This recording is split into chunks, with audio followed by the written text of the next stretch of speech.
NBC News reporter Dasha Burns defended herself Wednesday against criticism over her interview with Pennsylvania U.S. Senate candidate John Fetterman.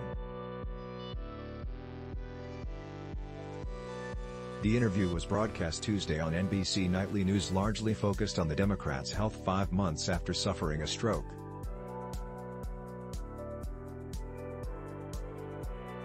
The Pennsylvania lieutenant governor, who faces former TV personality Dr. Mehmet Oz, a Republican, next month in the general election, is experiencing auditory processing and word retrieval issues but insists he's fit to serve in Congress. What you need to know: NBC News reporter Dasha Burns defended herself Wednesday against criticism over her interview with Pennsylvania U.S. Senate candidate John Fetterman. The interview was broadcast Tuesday on NBC Nightly News, largely focused on the Democrats' health 5 months after suffering IS. But it was Burns' comment to anchor Lester Holt just before the interview aired that sparked debate over whether she was accurately describing Fetterman's mental acuity.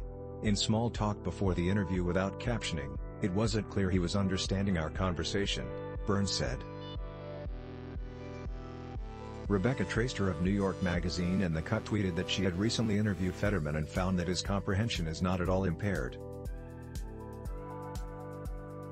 "He understands everything, it's just that he reads it, which requires extra acuity, I'd argue, and responds in real time."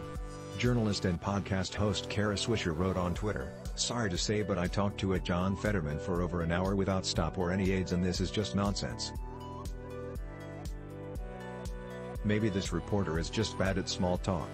Molly Jong-Fast, another journalist and podcast host, said she, too, recently interviewed Fetterman and he understood everything I was saying and he was funny. Other reporters, however, suggested the interview could damage Fetterman's election hopes. New York Times correspondent Jonathan Martin tweeted that it was a rough clip for Fetterman and will only fuel questions about his health. CBS News White House correspondent Ed O'Keefe called it an important interview with top Senate contender, adding, "Will Pennsylvanians be comfortable with?" "Our team was in the room," West Ham, and reported what happened in it, as journalists do.